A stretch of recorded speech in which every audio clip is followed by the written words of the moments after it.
सोलापूरच्या मोहोळमध्ये वैराग फाट्यावरती मराठा आंदोलकांनी थांबवला अजित पवार यांचा ताफा। जोरदार घोषणाबाजी करत दिलं निवेदन।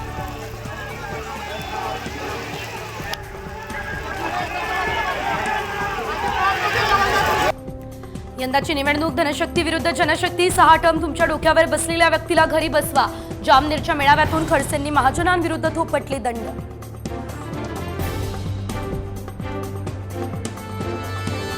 मी ज्यांच्या विरोधात निवडणूक लढवतो त्यांच्याशी हात मिळवणी कधीच करत नसतो। खासदार निलेश लंके यांनी सुजय विखे यांना डिवचलं।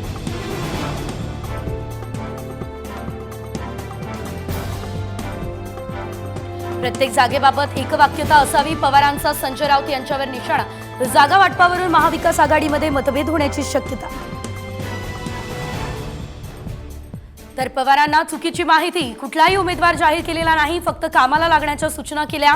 राऊतांचं स्पष्टीकरण।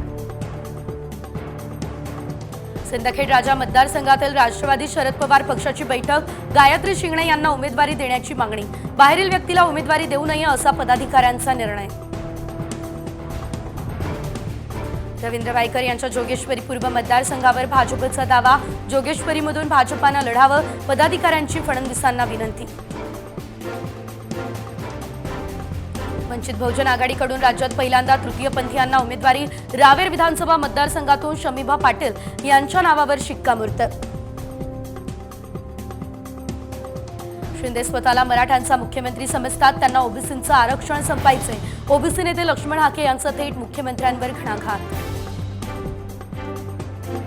अख्खाचा अख्खा ट्रक गायब होतो। पुणे महापालिकेचा टँकर थेट खड्ड्यात पडल्यावरून सुप्रिया सुळे यांचा हल्लाबोल। सुळेंकडून पुणेकरांची बदनामी। मंत्री मुरलीधर मोहोळ यांचा पलटवार।